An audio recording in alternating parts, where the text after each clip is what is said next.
Hi, it's Chris Titley here. As part of the Scoreboard podcast, I'm joined by Jesse Williams. Jesse, thank you so much for coming in and having a chat. Appreciate it. Thanks for having me. Jesse, I'm going to start with 2024, mate. How's your 2024 been? We're sitting here at the late 2024. Has it been a good year? Yeah, it has been good. It's been very fast, trying to keep up with everything, but it's been busy for us, like work-wise and family as well. We added in a little girl this year in February. So congratulations. Number two? Number two, yeah. So kicked up the intensity of the year pretty early on, but no, it's been really good. We're looking forward to, it's gone so quickly, but yeah, the next year is going to be here pretty quick. Mate, absolutely. Now, Jesse, for the listeners out there that don't know you or of you, do you want to give a bit of a recap of your sporting career? Yeah, sure. I'll try and keep it as short as possible, I guess.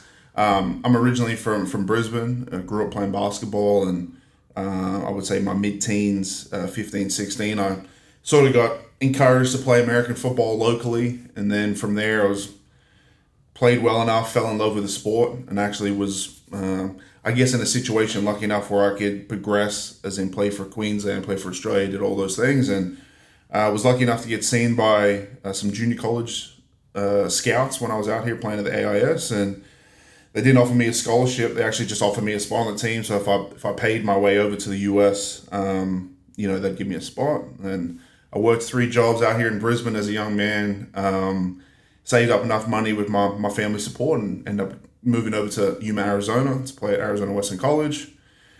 Played there, was the number 1 player in the whole country, pretty much balled out the whole time I was there. Got about 60-something Division I scholarship offers in the first 12 months. And then I made a decision a tough decision to go to essentially the number 1 school in the country in the University of Alabama. Played there, started every game there, was All-American, graduated, dual degree, All-American academic, did everything I possibly could, and then was lucky enough to get drafted into the NFL. Played in the NFL for 3 or 4 years, had a bunch of injuries, won a Super Bowl, lost a Super Bowl, lost a kidney, and then I retired in, I can't remember what year, 17, 18. And then, my background in my studies was in strength conditioning and performance. So I went back and I coached at the University of Alabama from there, and then was there for a couple of years. And then we ended up moving back to Australia just to have my son really around my family a bit more and see what we could do. And that was sort of when COVID locked us down here for a little bit from then on. And then, yeah, we've sort of been here since then. Jesse, that was 2 minutes. That was fabulous. Mate, a couple of questions on that. You said you did your study while you're at Alabama. Is that right? Yep. How important was that at the time, and for athletes at the time, for people to actually get into the books alongside the sport? Yeah, well, in the US, it's pretty much everything. So they say student athlete, so student does come before the athlete part, and they take that quite seriously all the way down to, like, if your GPA isn't, even if it's the biggest game of the year, if your GPA isn't where it's supposed to be, you're not playing. And that's at the University of Alabama as well. So, but it was super important. It was a big part of what I wanted to do as well, because I knew, football isn't everything my life was going to be based around. And, I wanted to learn. I'm an interested person in especially when I was traveling around, and I just wanted to learn and do a bunch of stuff. And I was just lucky that they had a good support network around to try and fit in that pretty busy schedule already. But I think it's the difference maker for a lot of the guys over there, and you can see it in sport, especially when guys transition out. Jesse, you mentioned around 14 or 15 you developed an interest for the game, and then you mentioned you also developed a love for the game. Can you go back to those early days, and do you have a specific moment that you remember about American football you thought, this is actually very interesting? Yeah, there's probably a few. We played at a place at Judy Holt Park on the south side, and I remember my parents, because basketball was my main sport, and I wasn't allowed to play rugby or anything like that, and it took me forever to convince my parents to let me play this. And I remember getting this old beat up helmet the club rents to you, and walking up to the field and being around all the guys, and I think the camaraderie and like being able to hit people and not get in trouble and like all that sort of stuff, it sort of hooked me pretty quick. And then I think being involved with a team, when I had great coaches back then, not like football coaches, but they were developing men and they were passionate about it. And those were things that I was always drawn to, the passion and the integrity and the intent of what these guys were doing it as. I think that's what really got me locked into it.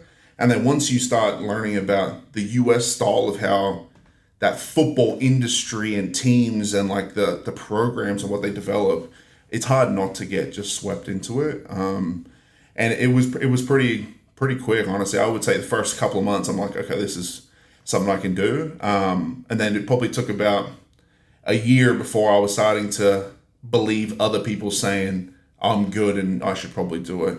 It was a little bit of like imposter syndrome to start off with, just because I was big. I wasn't sure if it was just a little bit of a fluke situation, but after a while I was like, okay, maybe I can do this as something more than some hobby on a weekend. Yeah, and playing American football, obviously being in Queensland, and you mentioned the AIS as well. I mean, was the dream then like maybe I could go to America to play American football? Yeah, honestly, because I was like one of the first ones to go over, especially any time in my era. Like I never heard of it, and no one around me heard of anyone else going, especially to a big place. So it wasn't at the front of my brain, that thought, any time, I would say, in the first 12 to 18 months. It was only when I started playing really well and I played for Australia, and then I represented Australia in the world team in Miami. I played this game against Team USA and all that, and kind of stood out. And it was really from there I was like, okay, maybe this is something that I need to go to the US and maybe explore what this is. More so for like back then, I wasn't going to do anything here. You know what I mean? Like most young men with an Indigenous background are doing stuff. It's like we've got to try and find something to do, like work wise, because university wasn't something my trajectory was pointed at. So when this popped up, I was like, I'll do that. Like as soon as there was a slither of interest or opportunity, I was like, that's me. I'll make the rest. I'll make the rest go. And then arriving in the US, do you remember the first day? 100%. Yeah, I remember getting off the plane. I landed in Yuma, Arizona, which Yuma actually sets the Guinness World Record for most sunlight per year.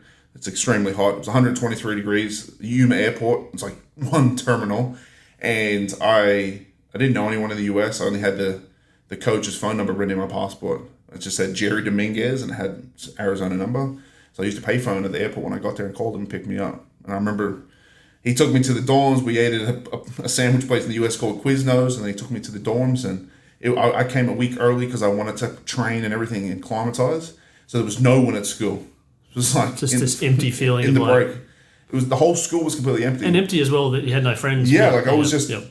I was so pumped. I was just like, I was working out like 3 times a day. I was running on the field. I was doing a bunch of stuff, and I got to explore and sort of get a little bit comfortable in the space. And then, when people started to come in, it was a little bit different story. But I loved it from the jump. Like I knew adversity was gonna peel the layers away to who I needed to be, and I never really shied away from that. I was one to like, okay, I'm gonna run into the fire and let's see what comes out the other side.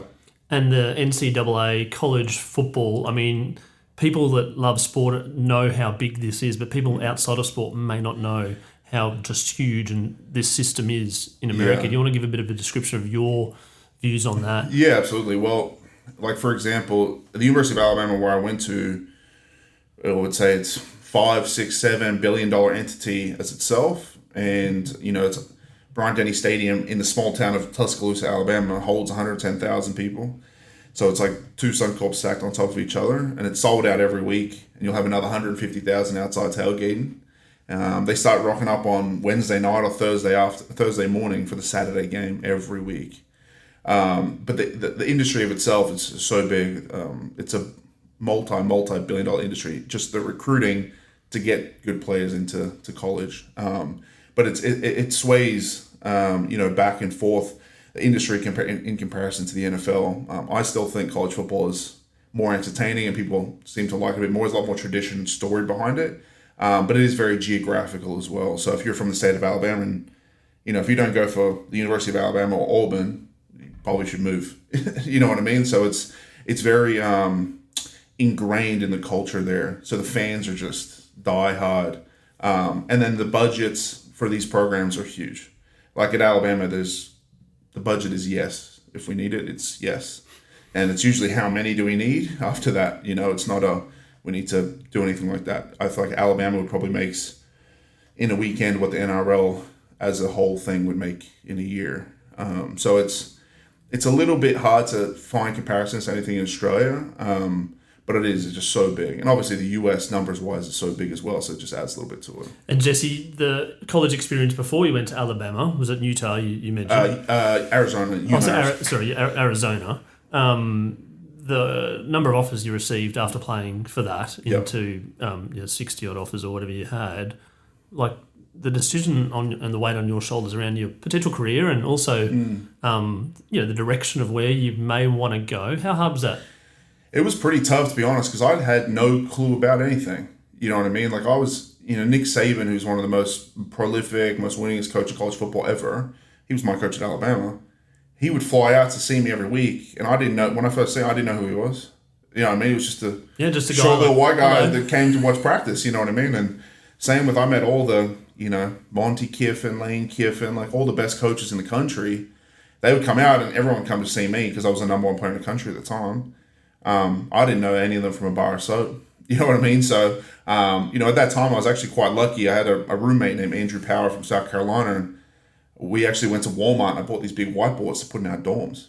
And I would write the offers down and he would fill in the rest for me. So like what sort of defense, like their conference, head coach, how many eligible seniors above me they had, all this sort of stuff. So I kind of narrowed it down to, a reasonable top 10, top 20. And then, for me, for my choice, the value of it came down to a kind of a split decision of, do I take the easy route and go to a small Division I and just be the absolute man, crush everyone automatic straight to the NFL? Or do I go to a school in SEC like Alabama or LSU where I have to earn every second I get to touch the field?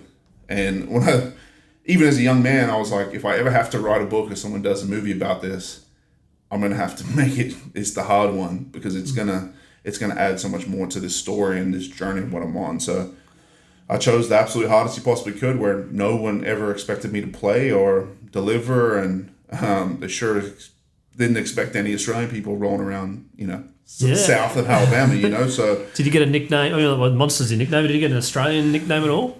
No, it really started with the Monstar. That came about probably my senior year when we did our strength testing in the summer before fall camp. I benched 600 pounds as a senior, and ESPN or one of the newspapers came out and called me the Aussie Monster. And then this was, kind of makes me feel old, but this is right around when Instagram and Twitter were getting popular. And everyone was telling me I gotta make an account. So that's the only thing I could think of. I was like, and I wasn't gonna put Aussie Monster because it was too long. So I just put the Monster, and someone had the THE Monster taken. So I put THA, and it worked. And then from there, I haven't changed it on anything since. And stuck. It's just stuck. So whoever wrote that article in 2012, 2011, they sort of shaped it from there. I wasn't really walking around calling myself the Monster. It sort of just came very, very smoothly to me, and I sort of just rolled with it.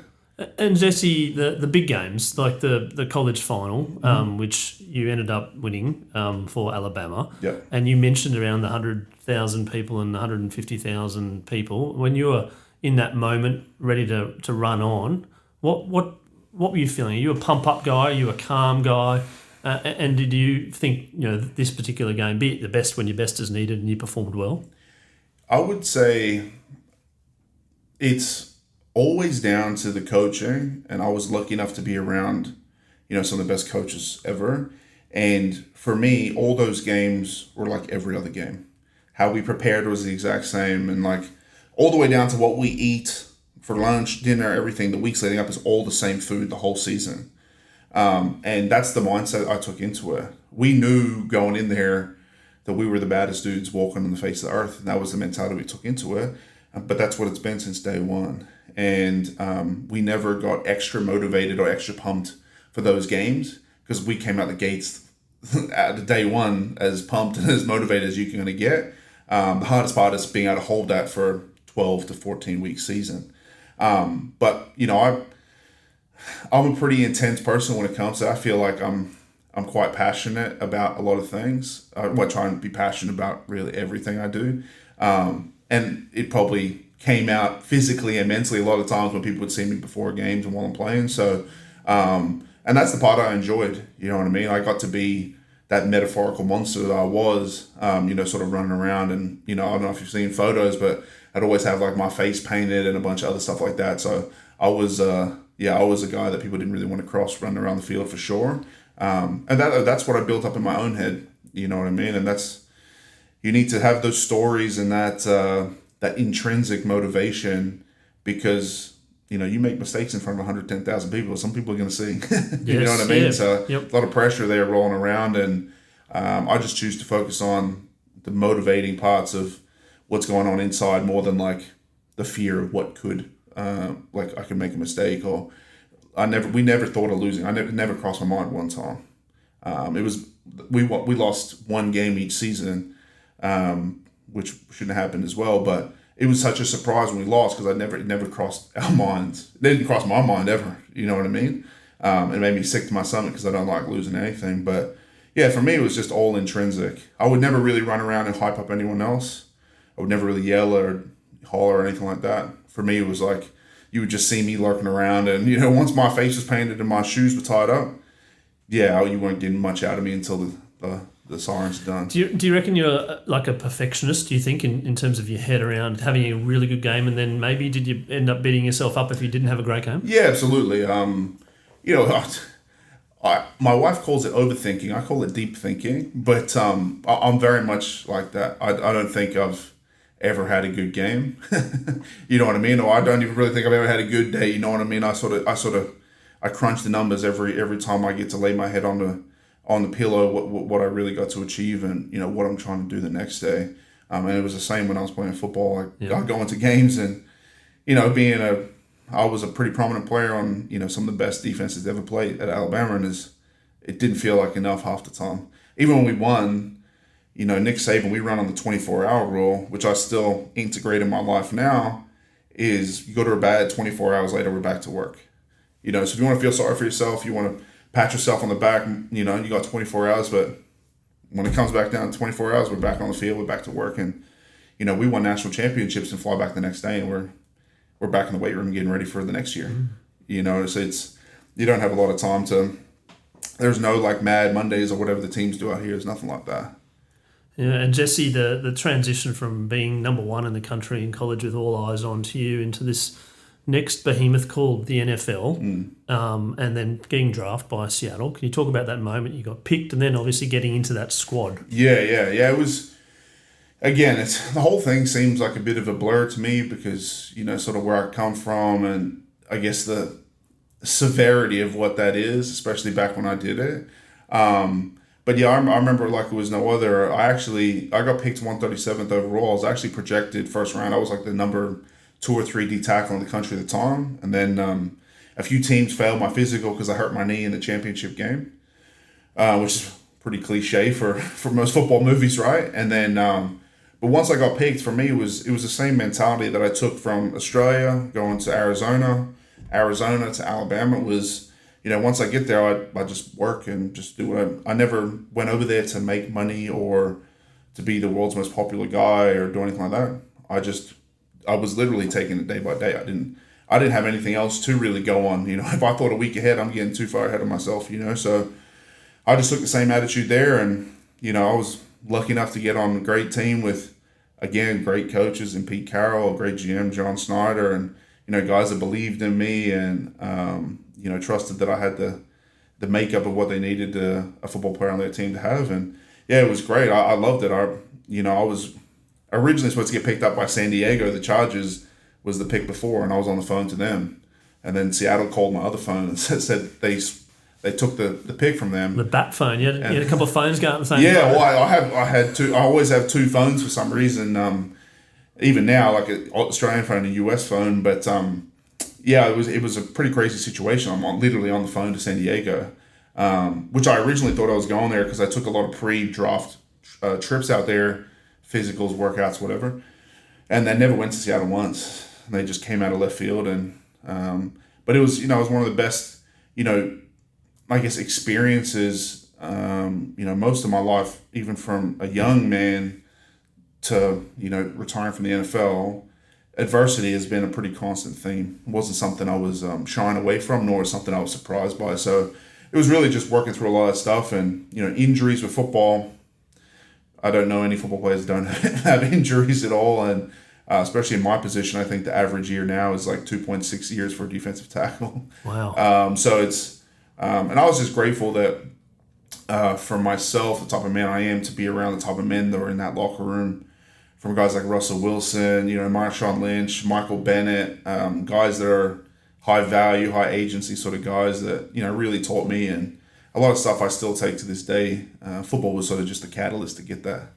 Jesse, you seem like a confident man, and obviously during America there's a lot of spotlight on you, had a lot of cameras in your face, people following you, a lot of media. How do you cope with that?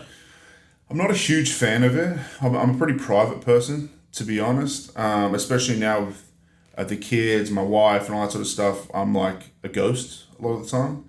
But, when I'm over there, you sort of understand it. It's part of the job, especially obviously in designated media times. Like I can talk toe-to-toe with the best of them. So it's more just being able to control yourself, on and off the field. And I was just lucky that, and this is some of the stuff we teach a lot of kids now is, my values were so strong in myself.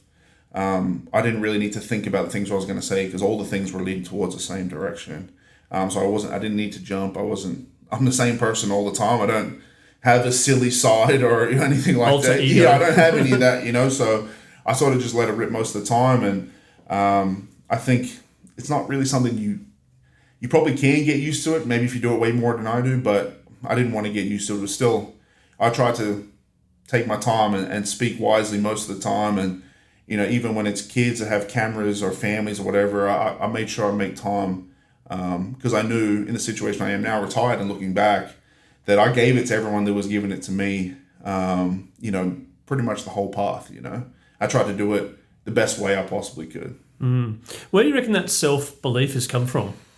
I think I had to shove it down my own throat, to be honest. I didn't have a lot leaving. I left with a no plan B, like burn all the boats sort of mentality.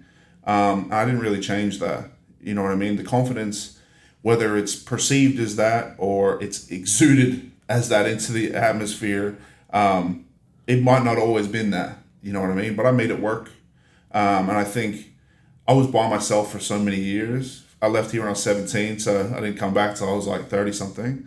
And, you have to really learn on the fly. And I was just lucky enough that when I left, I remember sitting on the plane going over there, and I was just like mentally checking into this is what I have to do. And for me, it was always like I got to be open to all these opportunities. And as soon as I get it, I have to snatch it out of people's hands and fight for it with my life. You know what I mean? And that was the only attitude I took. But I took it to everything. I didn't pick and choose.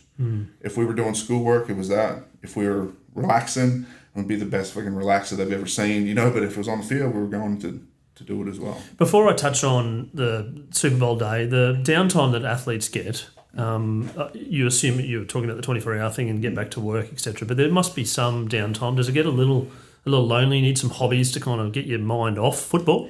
Yeah, definitely. You definitely need, when you get it, especially to a professional level, it engulfs your life.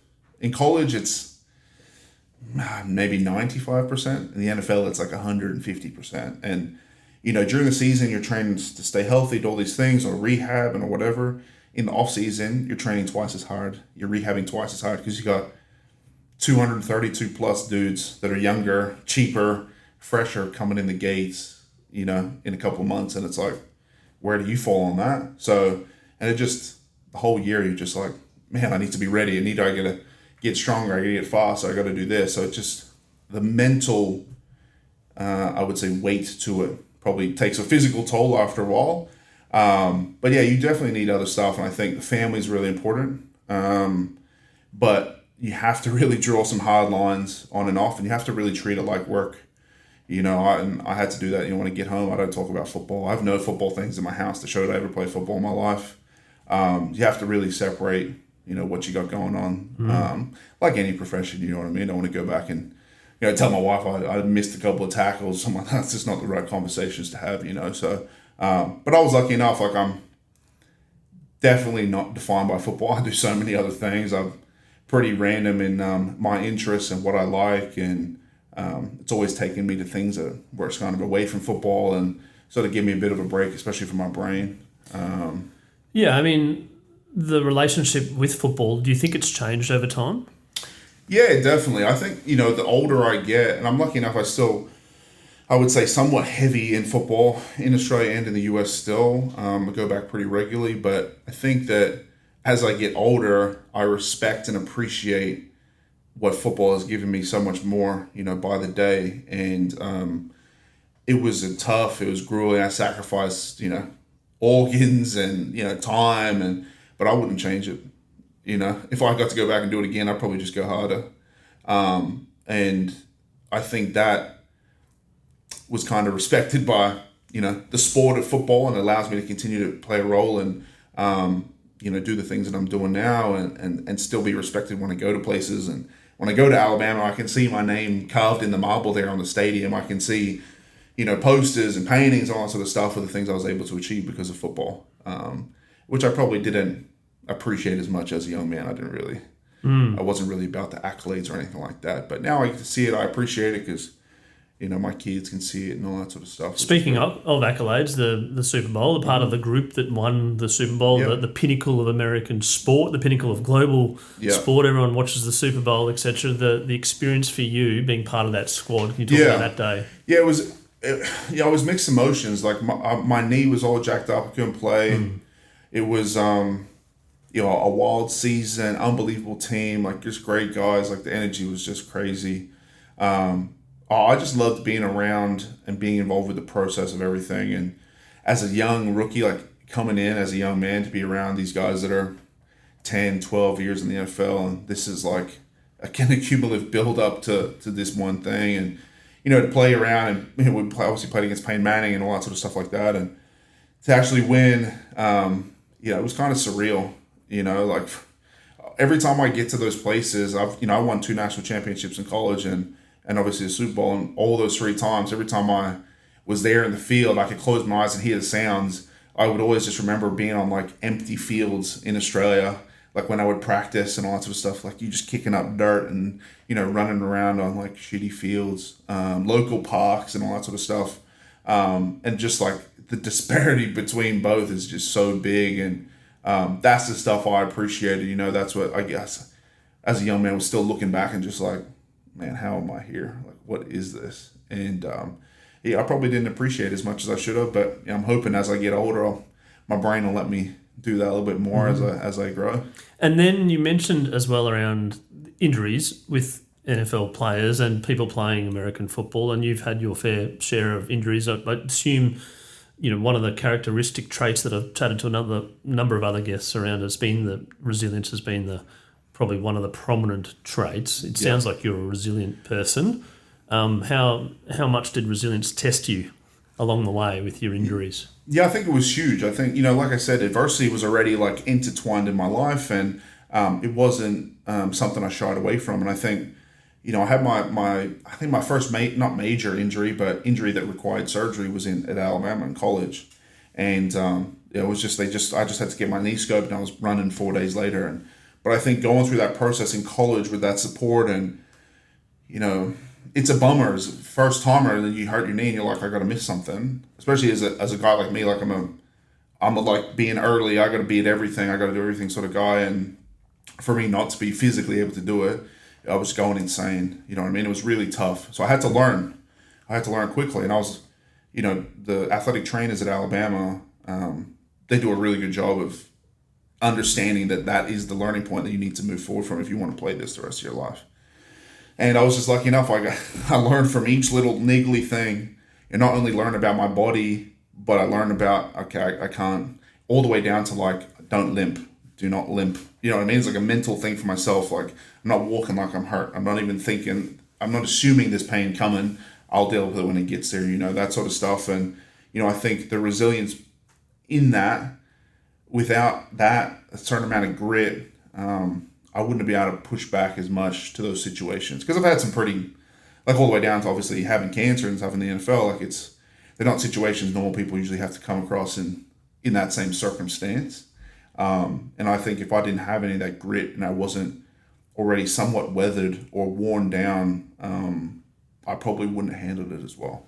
Looking back, does that part of your life towards the end of your playing career, does it feel like it was an exhausting period of time? I don't think exhausting would be the word. I definitely think it was testing.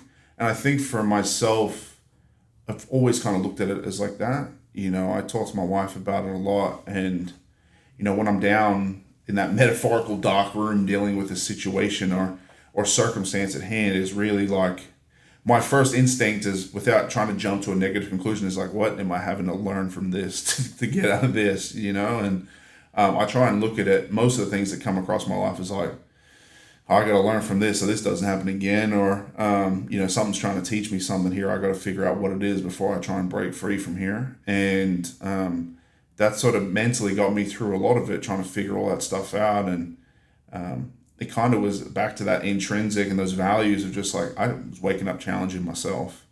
I wasn't waiting for David Goggins to knock on the door and tell me to get going. I was doing that internally. I think that was like a really big difference maker for me. And now you've got children, 2 of them now. Those values and those principles, I mean, how important is for you to them to sort of build a legacy for your family now? Yeah, so it's like, especially with like the world now and social media and like crazy trends of stuff that's happening, I think for me, values are more important than ever right now. Not so much in the values that I need to post on Instagram or I need to yell at people, but just the values I need to be, the values I need to lead by example with, the values I need to carry around with me 24/7, like I got a backpack on. And those are the ways that I want to have my kids learn first.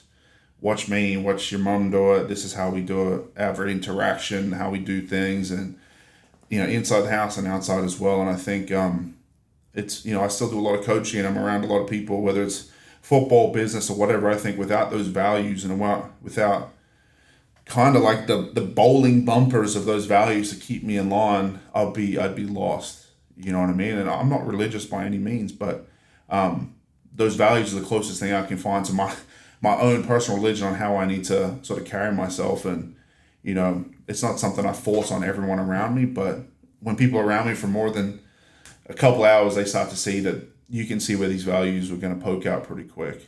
And the tail end of your career, was there a thinking about what to do, the plan B then? And from then, has that sort of played into fruition since retirement, or have you pivoted a little bit? Probably a bit of both. Working in coaching was always something I wanted to do. I always wanted to be around the sport. I wanted to be around high value, high agency people. I like to challenge. I like working towards a team. I feel like I wish I would have went into like the military or something like that. I'd probably be perfect for it. But I enjoy that, a very attention to detail-based preparation and execution. And I need to look left and right and have people I trust that have my life in their hands and vice versa. And so I just apply those values to football as much as I can now. And when I first retired, I went into strength conditioning, which is obviously a big part of, playing football and doing that, which was great for me as well.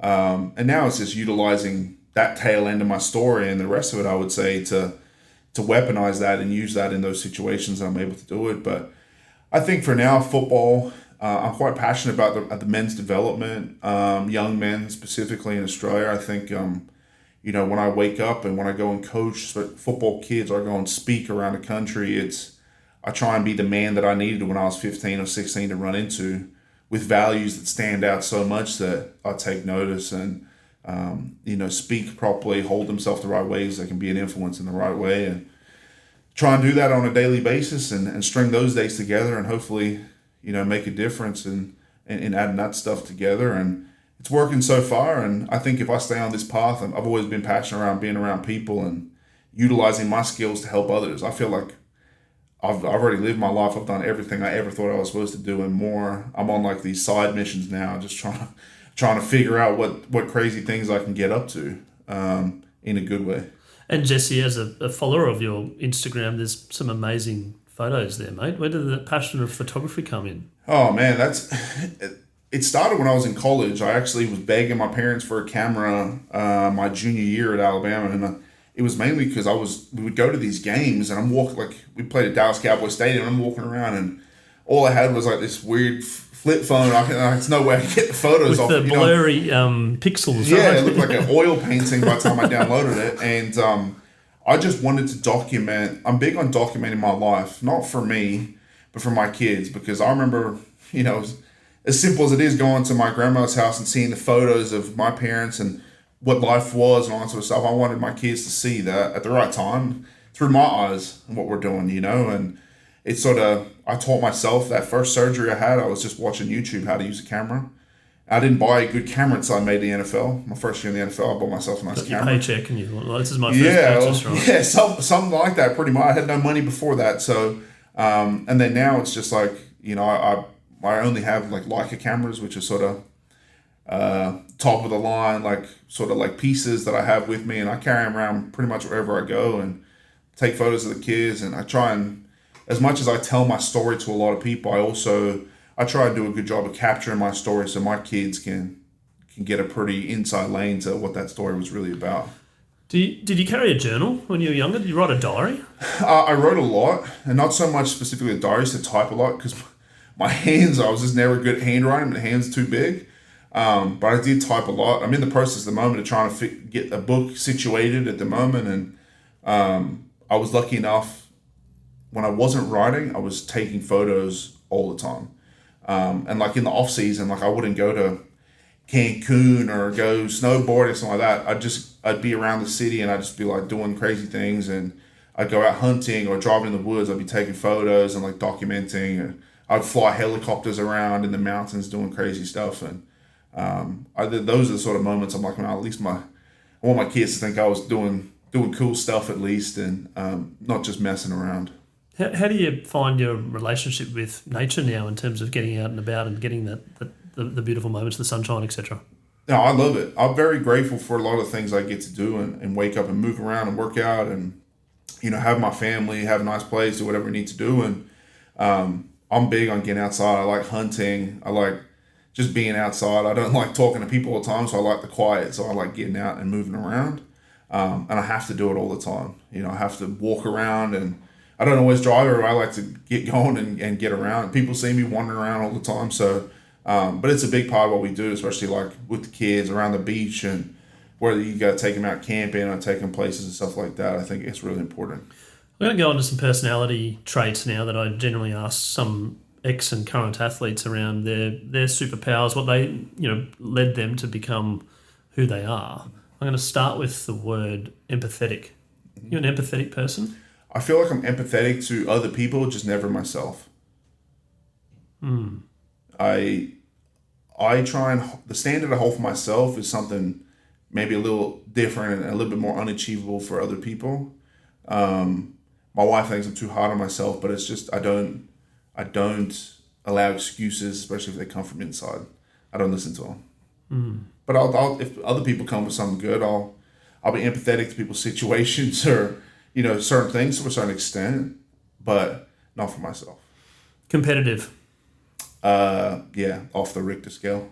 Where's that come from?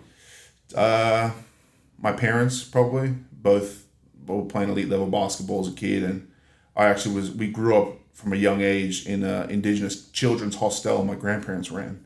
So I was around Indigenous, like rough kids my whole life. So you're always trying to win something, you know what I mean? And they had a basketball court, so I was always playing basketball. I'd play until it gets dark out there, making sure I win. And I think it just stuck with me to the point where it's like I'll get physically ill if I lose stuff. I just, not something I like anywhere close to me. Structured? Yeah, I think I have to be. My routine, preparation is super important to me. Like my wife, she drives her insane because I won't buy anything until I've like researched every aspect for like 6 months. I need to figure out like what camera this is. Like I need to make sure, I don't care how much it is. I just need to know it's exactly what it's supposed to be. I'll contact everyone I know to figure something out. And I think that same with like my routine. I wake up every morning at 3:45. I got to work out. I got to be there by 4. If I'm not there by 4, man, my day's on the wrong foot. Does that sort of veer into superstition?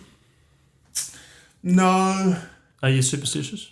Not really. Left foot on first for the boot, left sock up here, no? No, the only things I had like that was, from a young age when I first started playing basketball, we'd always carry our shoes in a separate bag, and My dad said, as soon as you get on the court and you tie your laces up, that means it's go time. And that's how I treated everything when I had my cleats and all that sort of stuff. But that was the only thing I really did. Everything else was like, because I've seen the other end of that scale. I've seen people that are superstitious about every little thing, and it doesn't always work out. So for me, I was just like, I just need to keep going hard. I need to keep going hard. And I think the routine was probably the biggest one that kept it in, that kept all the other stuff out. It was just like, that's what it is. And I would maybe meander 1 degree the way sometimes, but never enough to be noticed. You a goal setter? Yes and no. Previously, probably much more. Now at the moment, with my family, I try that my priorities and my values dictate the goals a little bit more than my personal. I've done everything I've ever wanted to do. I try and wake up and try and figure things what I want to do, like goal-wise for myself. But I think my family's future, our values, what we stand for, and what we're trying to achieve is more important than me I'm not trying to make a certain amount of money. I don't need no more awards. I got enough awards, rings, accolades. I don't need any of that. I'm trying to do the exact opposite. I'm trying to prioritize quiet and, sitting around and moving around less, On that, what's something that makes you happy at the moment? I would say my family. Yeah, my family's usually the biggest one. I travel a fair bit, so when I do come back, or if they don't come with me on certain trips, then it's that for sure. And I think happy and keeping me sane would be, training still has to be a huge part of my life. If I don't move physically, I'm dying. I'm dying. Yeah, and that routine that you mentioned, coming off that into your own set routine, has it been a little tricky to maintain? I honestly have tried to not change much from when I was playing professionally. I just, at the times, and the hardest part is time zones when I do travel back forth to the US quite regularly. But if anyone that knows me, they know that, you can see my stories in the morning. I'll post at 3:30 in the morning, be a quote that I wake up, there's ringing in my head, or a song I know or whatever. And I get it cracking pretty early on. And that's just always been like that. It's not something, I try to do a good job in the transition of keep things that had kept me going in that time as a part of my life somehow. And I'm always just so passionate about training, and I need to challenge myself. If I don't feel a little bit of pain, or I don't can't push myself to the point of okay, I still know I'm there. You know what I mean? When I coach these kids now, or I'm still around other men, I still know I'm the strongest dude here. I still know I can, if we need to wrestle, we need to wrestle. You know what I mean? And I still need that confidence. And my daughter was born in February, so I got 18 years. I got to stay big, strong, and I got to keep a gun license till then. So until then, we'll figure it out. Yeah, I'm interested to know around the strength and conditioning. Obviously, you're a big bloke, and you've obviously played against some of the best. But then that just to maintain that top of the game, it's got to be a little bit challenging when you're not getting paid for it. Yeah, absolutely, it is. And my wife says it all the time. Why do you need to train today? But it's a lot for me now is just mentally. It's my time to focus on everything, you know what I mean? I can gather my thoughts still while working out, without walking through the motions. I'm still, my mental acuity for what I need to do once I get done is still pretty sharp on what it is. But, I think for me is just if I can't find challenge in the day, I like doing a lot of hikes, and, I weigh 160 some kilos. So them hikes are a challenge most of the time. And doing jujitsu, bow hunting, all these things. It's for me, it's just it's the challenge of it. I can't play football anymore. I coach, and I don't want it to fully engulf my life. I still need those breaks in it. And I think even if it's supposed to be a break, I still need a little bit of challenge and adversity thrown my way just to know I'm still alive, still got something in the tank. One final question. We do this podcast and we repeat this in 5 years' time. Where would you like your life to be? I think, we're looking to move back to the US full-time next year.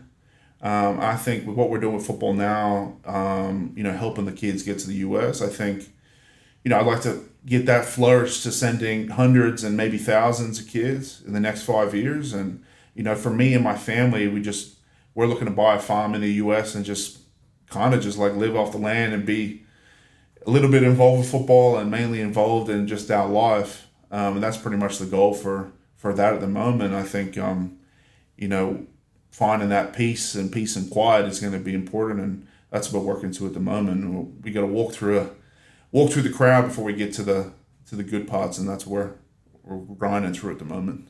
Jesse, thank you so much for coming on the Scoreboard podcast today to have a chat about your life during sport, before professional athlete, and obviously post that. There's a long way to go in life, and obviously you've got some dreams and aspirations. So congratulations, and look forward to catching up. Appreciate that. Thank you.